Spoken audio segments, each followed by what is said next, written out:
Hello friends, welcome to சுவையான சமையல். இன்றைக்கி நம்ம சுவையான சமையல் சேனலில் ரொம்பவே சுவையான ஹெல்த்தியான ராகி கூழ் எப்படி செய்கிறது அப்படிங்கிறத பார்க்கலாம். வாங்க வீடியோக்குள்ளே போகலாம். சுவையான சமையல் சேனலை நீங்கள் இன்னும் சப்ஸ்கிரைப் பண்ணலைன்னா சப்ஸ்கிரைப் பட்டனை கிளிக் பண்ணி சப்ஸ்கிரைப் பண்ணிக்கோங்க. கூடவே பக்கத்தில் வர பெல் ஐக்கானை கிளிக் பண்ணி ஆல் செலக்ட் பண்ணிக்கோங்க. இந்த சேனலில் வர வீடியோஸை மிஸ் பண்ணாமல் பாருங்கள். 1/2 கப் கேழ்வரகு மாவு எடுத்திருக்கேன். இது ஒரு பாத்திரத்தில் சேர்த்துடலாம்.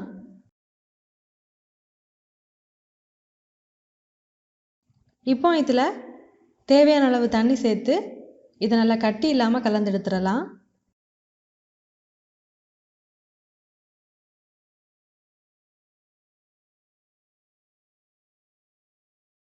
கட்டி இல்லாமல் கலந்து எடுத்தாச்சு. இப்போ இதை தனியாக எடுத்து வச்சிடலாம். இப்போ ஒரு கடாய் எடுத்திருக்கேன். இதில் 1/2 லிட்டர் தண்ணி சேர்த்து இந்த தண்ணியை நல்லா சூடாக விட்டுறலாம்.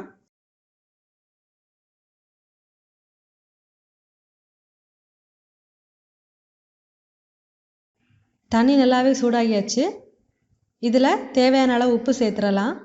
இப்போது நம்ம தண்ணி சேர்த்து கலந்து எடுத்து வச்சுருந்த கேழ்வரகு மாவை ஒரு வாட்டி நல்லா கலந்து விட்டதுக்கு அப்புறமா இந்த தண்ணியில் சேர்த்துடலாம். இதை சேர்க்கும்போது ரொம்பவும் குறைவான தீயில வச்சுட்டே சேர்த்துக்கோங்க.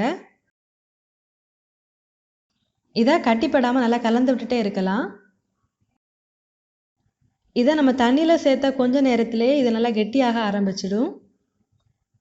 பாருங்கள், இது நல்லா கெட்டியாக ஆரம்பிச்சாச்சு. இதை கட்டி இல்லாமல் நல்லா கலந்து விட்டுட்டே இருக்கலாம். மிதமான தீயில வச்சுட்டே கலந்து விட்டுக்கோங்க.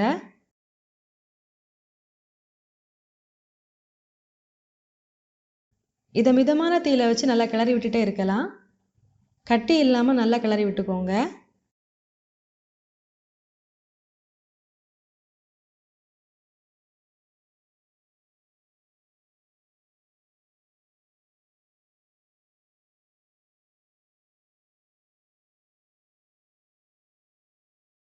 இப்போ இதை ஒரு வாட்டி நல்லா கொதிக்க விடலாம். இதை நல்லா கிளறி விட்டுட்டே இருங்க, அப்போதான் அடி பிடிக்காமல் இருக்கும்.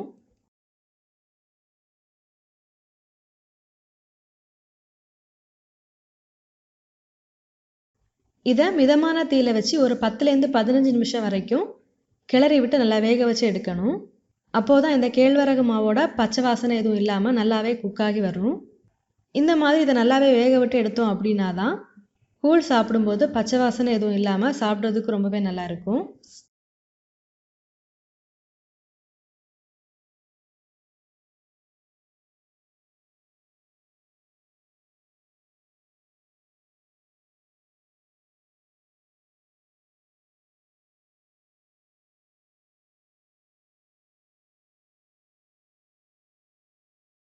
பாருங்கள், இதை மிதமான தீயில வச்சு நல்லாவே கிளறி விட்டு வேக வச்சு எடுத்தாச்சு. இது நல்லாவே கெட்டியாகியும் வந்தாச்சு. இப்போ மாவு நல்லாவே குக் ஆகியிருக்கு. இப்போது ஸ்டவ் ஆஃப் பண்ணிடலாம்.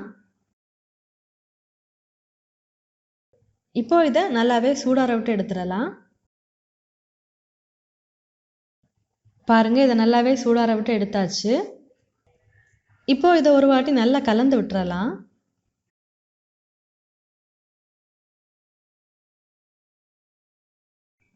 இப்போ 1 கப் தயிர் எடுத்திருக்கேன், இதில் சேர்த்துடலாம். நீங்கள் உங்கள் தேவைக்கேற்ப சேர்த்துக்கோங்க. கூடவே ஒரு வெங்காயம் கட் பண்ணி எடுத்திருக்கேன், இதில் சேர்த்துடலாம். இப்போ இதை கட்டி இல்லாமல் நல்லா கலந்து எடுத்துடலாம்.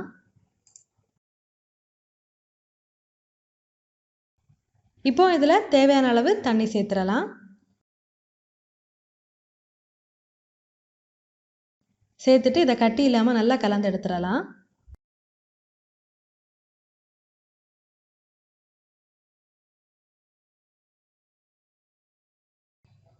இப்போ நம்மளோட சுவையான ராகி கூழ் ரெடி ஆயிடுச்சு. இப்போ இது கூட சேர்த்து சாப்பிட்றதுக்கு வத்தல் ரெடி பண்ணி எடுத்துடலாம்.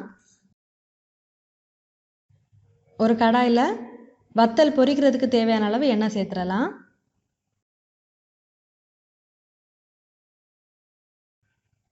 இந்த ராகி கூழ் கூட சேர்த்து சாப்பிட்றதுக்கு பார்த்தீங்கன்னா நான் இன்னைக்கு மோர் மிளகாவும் கிழங்கு வத்தலும் எடுத்திருக்கேன். இந்த கிழங்கு வத்தல் பார்த்தீங்கன்னா வீட்டிலையே ரெடி பண்ணது. இந்த வீடியோட லிங்க் டிஸ்கிரிப்ஷன் பாக்ஸில் கொடுக்குறேன், தேவைப்பட்டால் செக் பண்ணி பார்த்துக்கோங்க. உங்ககிட்ட எந்த வத்தல் இருந்தாலும் நீங்கள் அதை எடுத்துக்கலாம். எண்ணெய் சூடாகியாச்சு. முதல்ல மோர் மிளகாவை போட்டு பொரிச்சு எடுத்துடலாம்.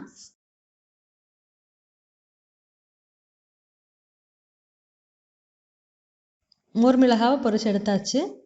இப்போ அடுத்ததாக கிழங்கு வத்தலையும் சேர்த்துடலாம்.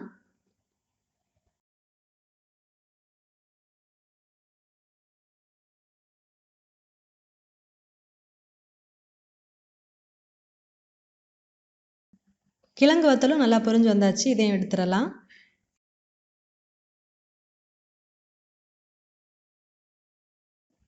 பாருங்கள், ரொம்பவே சுவையான மோர் மிளகாய் கிழங்கு வத்தலோட ராகி கூழ் ரெடி ஆகியாச்சு.